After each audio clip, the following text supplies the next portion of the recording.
Vimal presents Cyber War, her screen crime scene streaming free on Voot. Download the app now. नमस्कार, सौरभ द्विवेदी नाम है हमारा और आप देखना शुरू कर चुके हैं लल्लन टॉप शो। वो क्या है जो गुजरात को बंगाल से जोड़ता है?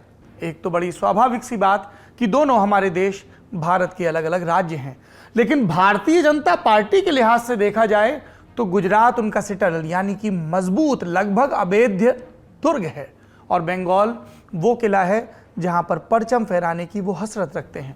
इन दोनों को जोड़ती है एक पट्टी जिसमें आदिवासी समाज के लोग रहते हैं।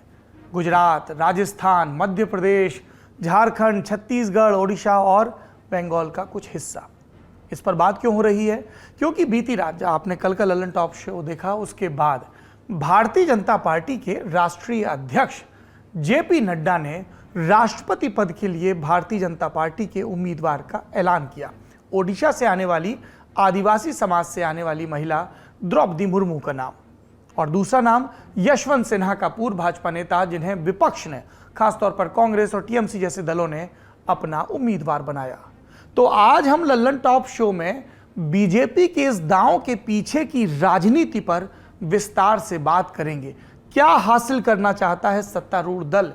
प्रतीकों की राजनीति की बात करेंगे और उससे आगे की भी। वैसे राजनीति से याद आया, महाराष्ट्र में उद्धव ठाकरे सरकार की सेहत गड़बड़ चल रही है और धुरी असम में टिकी हुई है। असम में बागी विधायक हैं जो कह रहे हैं अब फैसला होकर रहेगा। असम में बाढ़ भी है। इन सब पर आज के शो में विस्तार से बात होगी और शो में सबसे पहले क्या होता है, दिन का वीडियो।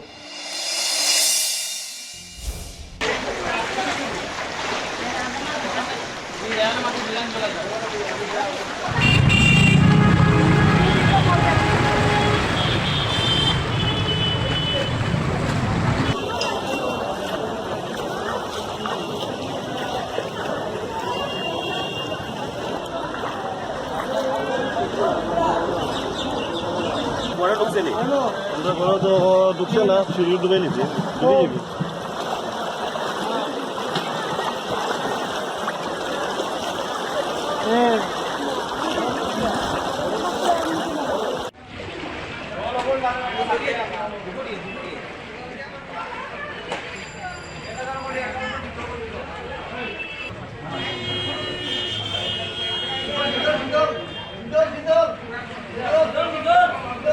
जिस असम में विधायकों की बाढ़ आ गई है, उसी असम में बीते बहुत दिनों से असली बाढ़ का भी प्रकोप है। अभी आपने जो देखा वो बाढ़ से आई तबाही का मंजर है। बीते कई हफ्तों से असम बाढ़ की चपेट में है, लोग त्रस्त हैं और असम की विपक्षी पार्टियां इसे मुद्दा बनाने में जुटी हैं। सूबे में नेता विपक्ष कांग्रेस के देवव्रत सैकिया, उन्होंने ट्वीट कर लिखा कि भाजपा ने मानवता को शर्मसार किया। एक बार फिर हमारा राज्य बाढ़ की चपेट में है। असम के लोग आपदा से लड़ रहे हैं और आदरणीय मुख्यमंत्री हिमंत बिस्व ऑपरेशन लोटस में व्यस्त हैं। उन्हें संविधान की शपथ के अनुसार असम में बाढ़ और कटाव में संकटग्रस्त लोगों की मदद करने का राजधर्म करना चाहिए।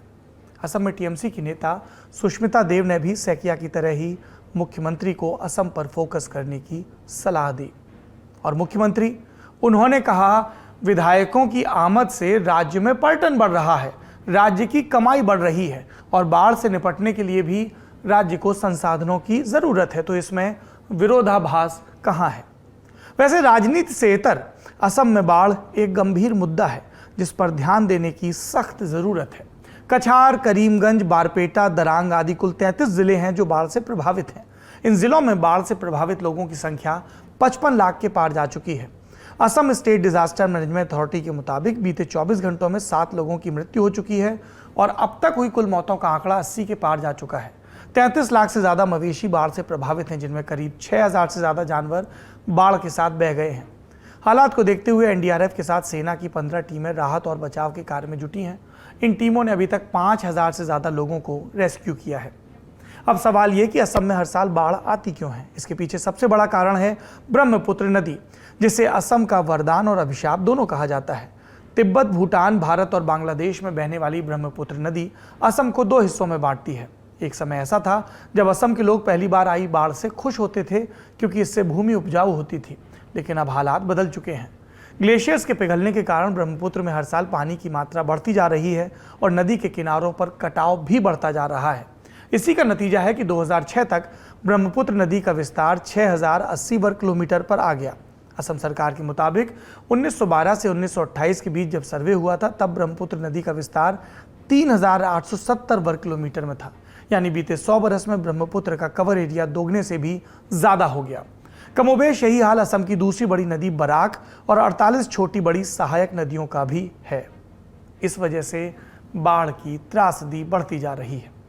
ये ऐसी बात है जिस पर सरकार और समाज दोनों विचार करें और दूरगामी उपाय सोचें। बाकी सियासतदां हैं वो बयान देते रहेंगे। अब चलते हैं दिन की सुर्खियों की तरफ।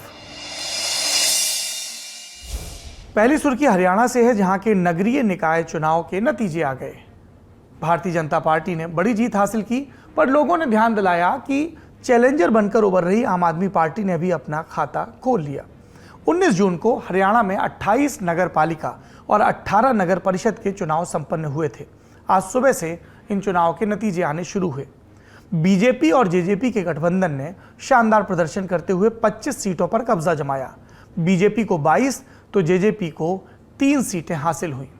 आम आदमी पार्टी की तरफ से इस्माइलाबाद नगर पालिका में निशा कानू ने चेयरमैन पद पर जीत दर्ज कर पार्टी का खाता खोला। कांग्रेस का प्रदर्शन निराशाजनक रहा। दूसरी सुर्खी का संबंध है सोनिया गांधी और ईडी से।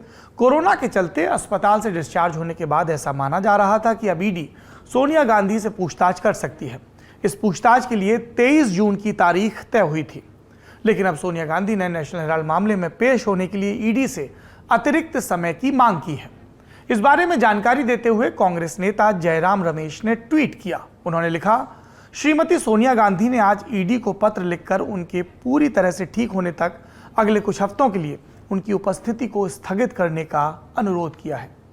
ईडी ने सोनिया गांधी को 8 जून को नोटिस भेजकर एजेंसी के सामने पेश होने के लिए कहा था। स्वास्थ्य कारणों के चलते सोनिया तब समय पर पेश नहीं हो पाई थी और फिर ईडी ने 23 जून की तारीख दी थी, समन जारी किया था। गौरतलब है कि इसी मामले में ईडी ने राहुल गांधी से 5 दिनों में 50 घंटों से ऊपर की पूछताछ कर ली है। अगली सुर्खी ये उस बैंक घोटाले से जुड़ी है जिसे अब तक का सबसे बड़ा बैंक घोटाला बताया जा रहा है। सीबीआई ने आज बैंकिंग फ्रॉड के मामले में डीएचएफएल के प्रमोटर्स कपिल वधावन और धीरज वधावन के खिलाफ केस दर्ज कर लिया। यह केस बैंकों के समूह के साथ 34,615 करोड़ रुपए की कथित धोखाधड़ी के आरोप में दर्ज किया गया है। बैंकों के इस समूह की अगुवाई यूनियन बैंक ऑफ इंडिया कर रहा था। सीबीआई ने इस मामले में आज मुंबई में 15 जगहों पर छापेमारी भी की है। डीएचएफएल और वधावन बंधुओं के अलावा सीबीआई ने Skylark Buildcon private limited, Darshan developers private limited, Sigtia construction builders private limited, Sudhar Shetty और अन्य को आरोपी बनाया है। दरअसल यूनियन बैंक ऑफ इंडिया समेत कुल 17 बैंकों से आरोपी फर्मों ने 2010 से लोन लेना शुरू किया था। फिर अलग अलग समय में इस लोन को एनपीए घोषित किया गया। बाद में मीडिया रिपोर्ट्स में वित्तीय गड़बड़ियों की बात सामने आने पर मामले की जांच शुरू हुई। फिलहाल डीएचएफएल के प्रमोटर कपिल वधावन और धीरज वधावन जेल में हैं। दोनों को यस बैंक के साथ फ्रॉड के मामले में सीबीआई और ईडी के केस को आधार बनाकर गिरफ्तार किया गया था। अगली सुर्खी बुलडोजर कार्रवाई पर एक बड़ा अपडेट देश की सर्वोच्च अदालत सुप्रीम कोर्ट से आया। कोर्ट में आज यूपी सरकार ने बताया कि हाल ही में कानपुर और प्रयागराज में हुई बुलडोजर कार्रवाई का दंगों से कोई लेना देना नहीं है। दरअसल प्रयागराज में बुलडोजर कार्रवाई के बाद जमीयत उलेमाए हिंद ने कोर्ट में याचिका दायर कर आरोप लगाया था कि पैगंबर मोहम्मद पर टिप्पणी पर हुए विरोध प्रदर्शनों के बाद बुलडोजर चला और ये कार्रवाई अल्पसंख्यक समुदाय को टारगेट करते हुए की गई थी। इसके बाद 16 जून को सुप्रीम कोर्ट ने यूपी सरकार से जवाब मांगा था। आज जमीयत उलेमाए हिंद की याचिका के जवाब में उत्तर प्रदेश के विशेष सचिव गृह राकेश कुमार मालपानी ने सुप्रीम कोर्ट में हलफनामा दाखिल किया। यूपी सरकार ने अपने हलफनामे में कहा कि सारी कार्रवाई नियमों के मुताबिक की गई है और याचिकाकर्ता के इस आरोप में कोई भी दम नहीं है कि एक ही पक्ष को निशाना बनाया जा रहा है। योगी सरकार का कहना है कि प्रयागराज और कानपुर दोनों ही जगहों पर स्थानीय विकास प्राधिकरणों ने उत्तर प्रदेश शहरी नियोजन और विकास अधिनियम 1973 के तहत कार्रवाई की है। आगे सरकार ने अपनी मांग रखते हुए कहा कि इस मामले में कोई भी प्रभावित पक्ष कोर्ट नहीं आया है, इसलिए जमीयत उलेमाए हिंद की याचिका खारिज की जाए। ये थी सुर्खियां। अब चलते हैं दिन की बड़ी खबर की तरफ। 21 जून की शाम को भारतीय जनता पार्टी के संसदीय बोर्ड की एक बैठक हुई, जिसमें प्रधानमंत्री नरेंद्र मोदी भी शामिल हुए थे। इसके बाद रात 9:30 बजे के करीब भारतीय जनता पार्टी के राष्ट्रीय अध्यक्ष जेपी नड्डा टीवी पर लाइव आए। उन्होंने बोलना शुरू किया और बताया कि राष्ट्रपति चुनाव 2022 के लिए पार्टी ने उम्मीदवार चुनते वक्त किन 3 बातों पर ध्यान दिया। बनी कि सभी नामों पर चर्चा हुई, विस्तृत चर्चा हुई, लेकिन कुल मिलाकर के ये बात सामने आई कि हमें प्रत्याशी के रूप में कोई पूर्व से ढूंढना चाहिए, भारत के पूर्वी क्षेत्र से ढूंढना चाहिए, और हो सके और हमारा प्रयास हो महिला को हमको स्थान देना चाहिए। और आज तक कोई आदिवासी ट्राइबल प्रत्याशी राष्ट्रपति के रूप में नहीं आया है, इसलिए हमें ट्राइबल पर, और पहली बार कोई ट्राइबल को भारतीय एनडीए की तरफ से हम कैंडिडेट बना सकेंगे, ऐसा संसदीय बोर्ड, पार्लियामेंट्री बोर्ड का मत था। और इसलिए श्रीमती द्रौपदी मुर्मू, इनको राष्ट्रपति का प्रत्याशी घोषित किया गया है। द्रौपदी मुर्मू भारत के पूर्वी हिस्से से आने वाली एक आदिवासी महिला अगर चुनाव जीत जाती हैं, जिसकी प्रबल संभावना भी है, तो भारत के सर्वोच्च संवैधानिक पद तक पहुंचने वाली वो पहली आदिवासी होंगी। इधर नड्डा ने द्रौपदी मुर्मू के नाम का ऐलान किया, उधर धड़ाधड़ इंटरनेट पर द्रौपदी मुर्मू के बारे में जानकारी तलाशी जाने लगी। ये बात गूगल ट्रेंड्स के ग्राफ में भी नजर आती है। इसका मतलब जनता की पहली जिज्ञासा तो यही है कि द्रौपदी मुर्मू हैं कौन। तो जवाब ये रहा, द्रौपदी मुर्मू ओडिशा के मयूरभंज जिले से ताल्लुक रखती हैं। गांव का नाम है बेडापोसी। संथाल आदिवासी समाज से आने वाली मुर्मू ने बीए की पढ़ाई के बाद ओडिशा सरकार के सिंचाई और बिजली विभाग में बतौर जूनियर असिस्टेंट काम किया। फिर 3 साल तक उन्होंने बच्चों को पढ़ाया और उसके बाद राजनीति की छात्र हो गई, थ्योरी वाली नहीं, प्रैक्टिकल वाली। वो भारतीय जनता पार्टी के साथ जुड़ी और 1997 में उन्होंने मयूरभंज के रायरंगपुर से पार्षदी का चुनाव जीता। इसके बाद जैसे जैसे वक्त बीता, मुर्मू आगे ही गई। साल 2000 में भाजपा और बीजू जनता दल ने साथ चुनाव लड़ा, तो इसका फायदा मुर्मू को भी मिला। उन्हें रायरंगपुर से टिकट मिला और नवीन पटनायक की लहर में वो जीतकर विधायक बनी और फिर मंत्रिपरिषद में भी शामिल हुई। बीजेपी उन्हें धीमे धीमे ग्रूम कर रही थी। साल 2002 से लेकर 2015 के बीच वो भाजपा अनुसूचित जनजाति मोर्चा में भी लगातार बनी रहीं, कभी नेशनल एग्जीक्यूटिव के पद पर तो कभी सूबे के अध्यक्ष के पद पर। इस बीच उन्होंने विधायकी का दूसरा चुनाव भी लड़ा। साल था 2009, लेकिन इस बार भाजपा और बीजू जनता दल ने अलग अलग चुनाव लड़ा और भाजपा का प्रदर्शन बुरी तरह गिरा। बावजूद इसके मुर्मू ने अपनी सीट पर जीत दर्ज कर ली। राष्ट्रीय स्तर पर द्रौपदी मुर्मू का नाम तब चर्चा में आया जब नरेंद्र मोदी सरकार ने उन्हें 2015 में झारखंड का राज्यपाल बनाया। झारखंड के लिए वो जीके का सवाल भी बन गई, क्योंकि झारखंड के राजभवन में पहली बार किसी आदिवासी महिला को नियुक्त किया गया था। उस वक्त सूबे में रघुवर दास की भाजपा सरकार थी। 2017 में रघुवर दास सरकार ने छोटा नागपुर लैंड टेनेंसी एक्ट 1908 और संथाल परगना टेनेंसी एक्ट 1949 को बदलने की कोशिश की। इन कानूनों के तहत एक आदिवासी अपनी जमीन दूसरे आदिवासी को ही बेच सकता था। सरकार का मकसद ये बताया गया कि विकास और निवेश के रास्ते खुलेंगे, इसके लिए छूट जरूरी है। लेकिन रघुवर दास इसके लिए जो अध्यादेश लाए उसका खूब विरोध हुआ और इसी के नतीजे में शुरू हुआ पत्थलगड़ी आंदोलन। आदिवासी इलाकों में जगह जगह पत्थर गाड़कर आदिवासी अधिकारों को लेकर संविधान तथा न्यायालय के फैसलों को लिखा जाने लगा। आंदोलन उग्र हुआ तो जगह जगह हिंसा होने लगी। रघुवर दास सरकार मौके की नजाकत को समझ नहीं पाई और उसने आंदोलनकारी आदिवासियों पर राजद्रोह की धाराएं लगाना शुरू कर दिया। जब ये सब हुआ तब सारी नजरें राज्यपाल द्रौपदी मुर्मू की तरफ ही थीं। क्यों? क्योंकि झारखंड के कई इलाके संविधान की 5वीं अनुसूची के तहत आते हैं और 5वीं अनुसूची के तहत भारत का संविधान आदिवासी पहचान के संरक्षण के लिए विशेष नियमों की व्यवस्था करता है। 5वीं अनुसूची के तहत राज्यपाल को भी विशेष शक्तियां दी गई हैं ताकि वो आदिवासियों के संरक्षण हेतु संसद या विधानसभा से पारित कानून पर अपने विवेक का इस्तेमाल करें। आदिवासी परंपरा के मुताबिक कानून या कानून के हिस्सों को लागू करें या रोकें। लेकिन आरोप लगा कि द्रौपदी मुर्मू आंदोलन के दौरान खामोश रहीं। झारखंड को कवर करने वाले पत्रकार बताते हैं कि हालात बिगड़ते देख भाजपा नेता और झारखंड के पूर्व मुख्यमंत्री अर्जुन मुंडा सामने आए। उन्होंने सरकार और संगठन से ये कहा कि आदिवासियों को लेकर रघुवर दास सरकार को अपने रुख पर पुनर्विचार करना चाहिए और तब जाकर द्रौपदी मुर्मू ने खूंटी इलाके के मुंडाओं और मांकियों के साथ बैठक की। मुंडा और मांकी आदिवासी परंपरा के ग्राम प्रधानों को कहते हैं। मुर्मू ने रघुवर दास सरकार से अध्यादेश पर जवाब तलब भी किया। उन्होंने पूछा कि सरकार ये बताए कि प्रस्तावित अध्यादेश से जन कल्याण का मकसद कैसे पूरा होगा। दिल्ली और रांची में एक ही पार्टी की सरकार होने के बावजूद राजभवन से कानून वापस आने का मर्म रघुवर दास सरकार ने भी समझा और दोबारा अध्यादेश को राजभवन नहीं भेजा।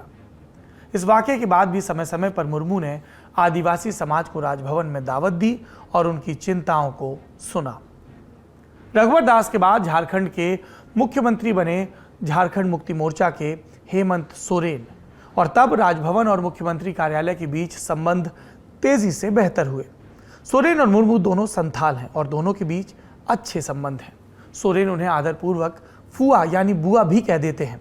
रांची के पत्रकार बताते हैं कि मुर्मू अपने कार्यकाल के पूरे होने पर जब रवाना हो रही थी तब उन्हें विदा करने वालों में प्रोटोकॉल स्टाफ से इतर जितने भाजपा कार्यकर्ता नहीं थे उतने झारखंड मुक्ति मोर्चा के लोग थे। आपने द्रौपदी मुर्मू के बारे में जाना, अब उनकी उम्मीदवारी पर चर्चा करते हैं। ये संयोग की बात है कि राष्ट्रपति चुनाव 2022 में जितने लोगों के नामों की चर्चा रही उनमें से 2017 के चुनाव में भी चर्चा में थे, गोपाल कृष्ण गांधी और द्रौपदी मुर्मू। अब अगर आप ये जानना चाहते हैं कि तब रामनाथ कोविंद को राष्ट्रपति क्यों बनाया गया, बीजेपी ने क्यों चुना, तो आपको हमारी खास पेशकश महामहिम के एपिसोड देखने पड़ेंगे जिसमें हमने भारत के राष्ट्रपतियों के किस्से सुनाए, राजेंद्र बाबू से लेकर डॉक्टर राजेंद्र प्रसाद से लेकर रामनाथ कोविंद तक। पर फिलहाल हमारा फोकस रहेगा द्रौपदी मुर्मू की 2022 की उम्मीदवारी पर। राष्ट्रपति का पद भारत का सबसे ऊंचा और गरिमा वाला पद है, लेकिन भारत में राजनीति की सच्चाई यही है कि यहाँ बिना बैकग्राउंड देखे कोई काम हो नहीं पाता। मुर्मू के मामले में ये बैकग्राउंड है उनकी आदिवासी पहचान। भारत में आदिवासी समाज कई जातियों और उपजातियों में बटा हुआ है। पूरे देश की आबादी में अनुपात देखेंगे तो बहुत बड़ी संख्या नहीं है।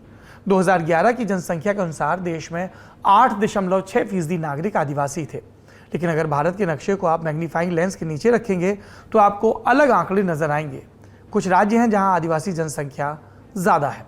छत्तीसगढ़ 30.62%, गुजरात 14.75%, झारखंड 26.21%, मध्य प्रदेश 21.09%, महाराष्ट्र 9.35%, ओडिशा 22.85%, राजस्थान 13.48% और असम 12.45%। इसके अलावा अरुणाचल, त्रिपुरा, मेघालय जैसे राज्यों में आदिवासी आबादी और ज़्यादा है, लेकिन यहाँ हमने बड़ी जनसंख्या वाले राज्यों पर फोकस रखा है। आप जानते ही हैं कि चुनावी राजनीति में संख्या का महत्व होता है। हमने जो आंकड़े दिए उससे स्थापित होता है कि आदिवासी वोट एक करीबी मुकाबले में कितना महत्वपूर्ण हो सकता है। इसीलिए भाजपा इस समाज में भी वैसी ही पैठ बनाना चाहती है जैसा उसने कथित अगड़ी जातियों और ओबीसी के बीच किया। आदिवासी पारंपरिक रूप से भाजपा के वोटर नहीं माने जाते थे और इसी धारणा को अब भारतीय जनता पार्टी बदलना चाहती है। एक लंबा सिलसिला है जिसमें करिया मुंडा और जुआल ओराम जैसे नेता आते हैं। भाजपा ने इनमें निवेश किया और पद भी दिया, प्रतिनिधित्व दिया। इसी क्रम में पीए संगमा की राष्ट्रपति पद की उम्मीदवारी को भी गिना जा सकता है। भाजपा को तब इसका फायदा नहीं मिला, ये कहना क्या ठीक होगा? भाजपा ने आदिवासी बहुल राज्यों जैसे छत्तीसगढ़ और झारखंड में खूब सरकार चलाई है, लेकिन पार्टी का मंसूबा है आदिवासियों की डिफॉल्ट पार्टी बनना। बीते दिनों आदिवासी हितों से जुड़ी कई घटनाएं हुई। पत्थलगड़ी की चर्चा हम कर चुके हैं। झारखंड में इन दिनों सरना आदिवासी धर्म कोड को लेकर गोलबंदी चल रही है। फिर छत्तीसगढ़ से लेकर पूर्वोत्तर तक जल जंगल जमीन के कई छोटे छोटे आंदोलन हैं। ये देखने को मिला है कि सवालों को लेकर अब छोटे राजनीतिक प्रयोग हो रहे हैं। जोहार के नारे के साथ भारतीय ट्राइबल पार्टी जैसे दल अपनी जमीन मजबूत कर रहे हैं। ये दल पूरे सूबे की राजनीति पर भले हावी ना हो, लेकिन अपने इलाके में चुनाव को प्रभावित करते हैं। इसकी मिसाल हमने 2018 के राजस्थान चुनाव में देखी, जब उदयपुर डूंगरपुर की आदिवासी बेल्ट में छोटे आदिवासी दलों ने न सिर्फ चुनाव लड़ा बल्कि विधायक भी बनाए। भाजपा इस स्पेस में मौजूदगी दर्ज कराना चाहती है और इसीलिए द्रौपदी मुर्मू की उम्मीदवारी का प्रतीकात्मक महत्व पार्टी के लिए बहुत है। फिर भाजपा के गढ़ गुजरात में तो चुनाव आसन्न है और उसके आदिवासी इलाकों में भाजपा का प्रदर्शन खास नहीं रहा है। मुर्मू की उम्मीदवारी क्या कोई जादुई बदलाव कर पाएगी? ये कहना जल्दबाजी होगी, लेकिन बात यहाँ मैसेजिंग की है, संदेश की है। संदेश दिल्ली स्थित राष्ट्रपति भवन से दिया जाना है और आज मुर्मू अपने शहर रायरंगपुर से दिल्ली के लिए रवाना भी हुई। उन्हें 21-22 जून की दरमियानी रात ही सीआरपीएफ की Z+ सिक्योरिटी भी दे दी गई थी। सुबह तस्वीरें आईं जिनमें मुर्मू को रायरंगपुर के शिव मंदिर में आशीर्वाद लेने से पहले झाड़ू लगाते हुए देखा गया। फिर उन्होंने नंदी के कान में भी कुछ कहा। इसके बाद उन्होंने प्रेस के सामने उम्मीदवारी के लिए पार्टी का धन्यवाद किया और फिर भुवनेश्वर के लिए निकल गई। भुवनेश्वर तक के रास्ते में लोग सड़क के अगल बगल खड़े होकर देखते रहे। अब बात करते हैं राष्ट्रपति पद पर चुनाव के लिए जरूरी इलेक्टोरल कॉलेज के मतों की। नवीन पटनायक पहले ही मुर्मू को बधाई दे चुके हैं। कोई आश्चर्य नहीं होगा अगर झारखंड मुक्ति मोर्चा भी इसी राह पर चले। भाजपा ने आदिवासी उम्मीदवार को उतारकर अपना सबसे बढ़िया पत्ता चला है। टीडीपी, वाईएसआरसीपी जैसी विपक्षी पार्टियां अगर मुर्मू को वोट न देने की बात करें तो अपने निर्णय का बचाव कैसे करेंगी, ये भी उन्हें सोचना होगा। इसीलिए अब इस बात की प्रबल संभावना है कि द्रौपदी मुर्मू ये चुनाव जीत ही जाएंगी और औपचारिक ऐलान में और उसके पहले की वोटिंग में समय होता है। रही बात उनके राष्ट्रपति बनने से आदिवासी समाज की चिंताओं और असुरक्षाओं के निवारण की, तो इसके बारे में एक टिप्पणीकार ने मार्के की बात कही। वो कहते हैं कि एक व्यक्ति के किसी पद पर पहुंच जाने पर बहुत बड़े बदलाव की उम्मीद नहीं रखनी चाहिए। ऐसे न सरकारें बनती हैं, न गिरती हैं और ना ही किसी समाज की स्थिति में अचानक कोई बदलाव आता है। सरकारों का बनना, बिगड़ना और सामाजिक उत्थान एक जटिल और सतत चलने वाली प्रक्रिया है जिसमें अनेक कारक काम करते हैं। बड़े पदों पर नियुक्ति इन कारकों में से एक है, लेकिन ना अंतिम है और ना ही सबसे महत्वपूर्ण। अब रुक करते हैं बड़ी खबर सेगमेंट में महाराष्ट्र का। महाराष्ट्र में कल सुबह से चल रही उथल पुथल के बीच आज शाम के करीब 5 बजे महाराष्ट्र के मुख्यमंत्री उद्धव ठाकरे फेसबुक पर लाइव आए। विधायकों के इधर से उधर जाने की खबरों के बीच उद्धव ने बयान जारी किया। कहा कि वो इस्तीफा देने के लिए तैयार हैं। उनकी तरफ से मराठी में दिए गए बयान में कहा गया कि एकनाथ शिंदे को सूरत जाकर बात करने की क्या जरूरत थी। कुछ विधायक यहाँ नहीं हैं। कुछ लोग फोन कर रहे हैं कि वे लौटना चाहते हैं। मैंने हमेशा अपनी जिम्मेदारियों को निभाया है। मैं सीएम पद छोड़ने के लिए तैयार हूँ, लेकिन मेरे बाद कोई शिवसैनिक मुख्यमंत्री बने तो मुझे खुशी होगी। लापता विधायक यहाँ आए और मेरे त्यागपत्र के साथ राजभवन जाएं। आगे बयान में कहा कि लोग कह रहे थे कि मुख्यमंत्री मिलते नहीं हैं। शिवसेना कौन चला रहा है? मेरा ऑपरेशन हुआ था, इस वजह से मैं लोगों से मिल नहीं पाया। उस समय काफ़ी मुश्किल था। मैं हॉस्पिटल से ऑनलाइन काम कर रहा था। शिवसेना और हिंदुत्व एक दूसरे से जुड़े हुए शब्द हैं। अपने संबोधन में उद्धव ठाकरे ने कई बार इस्तीफा देने की बात कही। अब सवाल ये है कि ये नौबत आई क्यों? 21 मई के लल्लन टॉप शो में हमने विस्तार से महाराष्ट्र के सियासी संकट को समझाया था। अभी ब्रीफ में बता देते हैं। विधान परिषद के चुनाव में क्रॉस वोटिंग हुई। महाअघाड़ी गठबंधन की जगह बीजेपी के उम्मीदवार ज्यादा जीते। सरकार में मंत्री और शिवसेना नेता एकनाथ शिंदे के नेतृत्व में करीब 29 विधायक फिर बागी बताए गए। मुंबई से निकलकर ये गुजरात के सूरत पहुंचे। सरकार डिगने लगी। आज क्या हुआ? आज इन बागी विधायकों को सूरत से असम के गुवाहाटी शिफ्ट कर दिया गया। एकनाथ शिंदे का दावा है कि उनके साथ उनके शिवसेना पार्टी के 56 में से 46 विधायक हैं। माना जा रहा है कि शिवसेना के सभी विधायकों को सूरत से गुवाहाटी भेजने की प्रमुख वजह सूरत और मुंबई के बीच का फासला है। मुंबई से चलकर मात्र 3 घंटे में सड़क के रास्ते सूरत पहुंचा जा सकता है। हुआ ये कि शिवसेना के 2 प्रतिनिधि मिलिंद नार्वेकर और रविंद्र पाठक सड़क के रास्ते 21 जून को सूरत पहुंच भी गए। शुरुआत में तो पुलिस ने उन्हें होटल में जाने की अनुमति नहीं दी। अब बीजेपी बार बार ये कह रही है कि इसमें उसका कोई हाथ नहीं है, तो पुलिस को उन्हें मिलने की अनुमति देनी पड़ी। फिर शिवसेना के संजय राउत ने यह आरोप भी लगाया था कि उनका एक विधायक एकनाथ शिंदे के चंगुल से भागने में कामयाब हुआ और वो मुंबई में वर्षा पर पहुंचा था, यानी मुख्यमंत्री का आधिकारिक आवास वर्षा। एक बयान शिवसेना विधायक नितिन देशमुख की तरफ से भी आया।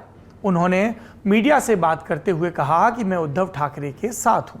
माना जा रहा था कि नितिन देशमुख बागी विधायकों में से एक थे, लेकिन देशमुख ने दावा किया कि उनका अपहरण किया गया था और गुजरात के सूरत ले जाया गया, जहां से वे भाग आए। सुनिए उनका बयान। का पूरा इतिहास मैंने बताया है। कि रात को 3 बजे मैं होटल से 12 बजे निकला हूँ, रास्ते पे 3 बजे खड़ा था, लेकिन 100-200 पुलिस मेरे पीछे थे। मैं कोई वाहन आया तो वाहन में मैं बैठना चाहता था, लेकिन कोई वाहन में मेरे को बैठने नहीं देते थे। बाद में 100-150 पुलिस ने उठा के मेरे को हॉस्पिटल में लेके गए और वहाँ ऐसा एक नाटक रचा है कि मेरे को अटैक आ गया और ऐसा संदेशा ही दिया। लेकिन अटैक आने का कारण बता के कुछ तो भी मेरे बॉडी पे प्रक्रिया करना चाहते थे, यानी मेरा घात करना चाहते थे, लेकिन ईश्वर की कृपा से मैं सही सलामत हूँ, अभी भी अच्छा हूँ। मेरे को कोई प्रकार का अटैक आया नहीं, कोई प्रकार के मेरे बीपी शुद्धा बढ़ी नहीं है। सर आप किसके साथ हो? अरे मैं उद्धव जी ठाकरे साहब के साथ में हूँ, हमारे नेता जी है, मुख्यमंत्री महोदय से बोलना डाला। ये सब बयान याद रखिएगा, हम लोगों को साहित्य में पढ़ाया जाता है ना, प्रहसन। ये राजनीति का प्रहसन चल रहा है, दावा भी आ रहा है तमाम तरह का। दावा ये कि कई सारे विधायक वहाँ से निकलना चाहते थे, इसलिए उन्हें गुवाहाटी ले जाया गया। दूसरी तरफ बागियों के नेता एकनाथ शिंदे, उन्होंने सरकार नहीं सीधे पार्टी पर कब्जे की घोषणा कर दी। शिवसेना ने व्हिप जारी कर बुधवार शाम 5 बजे पार्टी विधायकों की बैठक बुलाई थी। उससे 50 मिनट पहले एकनाथ शिंदे ने पार्टी व्हिप को अवैध बता चीफ व्हिप सुनील प्रभु को हटाने की घोषणा की। साथ ही भरत गोगावले को अपनी तरफ से चीफ व्हिप बना दिया। खुद को विधायक दल का नेता बताते हुए 34 विधायकों के समर्थन वाली चिट्ठी राज्यपाल को भी भेजी। दावा किया जा रहा है कि गुवाहाटी में अभी शिवसेना के 35 और 2 निर्दलीय विधायक हैं। 3 और विधायक महाराष्ट्र भाजपा अध्यक्ष चंद्रकांत पाटिल के साथ गुवाहाटी के लिए निकल चुके हैं। ये बीजेपी और शिवसेना के पक्ष की बात हो गई। अब एनसीपी और कांग्रेस की बात भी सुन लीजिए। कांग्रेस ने मध्य प्रदेश के पूर्व मुख्यमंत्री कमलनाथ को ऑब्जर्वर बनाकर भेजा था। उनकी तरफ से कहा गया कि कांग्रेस और एनसीपी महाराष्ट्र विकास अघाड़ी सरकार को अपना समर्थन जारी रखेंगे। मैंने शरद पवार जी से भी बातचीत की है, उन्होंने आश्वासन दिया कि वे गठबंधन सरकार को अपना समर्थन देते रहेंगे। इसके अलावा कोई इरादा नहीं है। एनसीपी की तरफ से शरद पवार और सुप्रिया सुले सीएम ठाकरे से मिलने वर्षा बंगले पहुंचे। इससे पहले एनसीपी इसे शिवसेना का अंदरूनी मसला बता चुकी थी। भारी उठापटक के बीच जानकार मान रहे हैं कि जल्दी महाराष्ट्र से कोई बड़ा उलटफेर देखने को मिल सकता है, क्योंकि गणित ऐसी स्थिति में बीजेपी के पक्ष में नजर आ रही है। उसके पास खुद के 106 विधायक हैं। गुवाहाटी में मौजूद 35 शिवसेना के विधायकों को मिला दें तो 141 हो जाते हैं। 17 निर्दलियों का साथ मिल जाए तो संख्या 158 हो जाती है, जो बहुमत के जादुई आंकड़े 145 से कहीं ज्यादा है। अब बस ये देखना है कि भाजपा का केंद्रीय नेतृत्व क्या तय करता है, और अगर सत्ता बीजेपी के पास आती है तो मुख्यमंत्री कौन होगा, एकनाथ शिंदे, देवेंद्र फडणवीस या कोई और। कयासबाजी और अपडेट चलते रहेंगे और हम भी आपको खबरें बताते रहेंगे रोजाना लल्लन टॉप शो में। आज का शो यहीं समाप्त होता है। अपना और अपनों का ख्याल रखिए। शुभ रात्रि।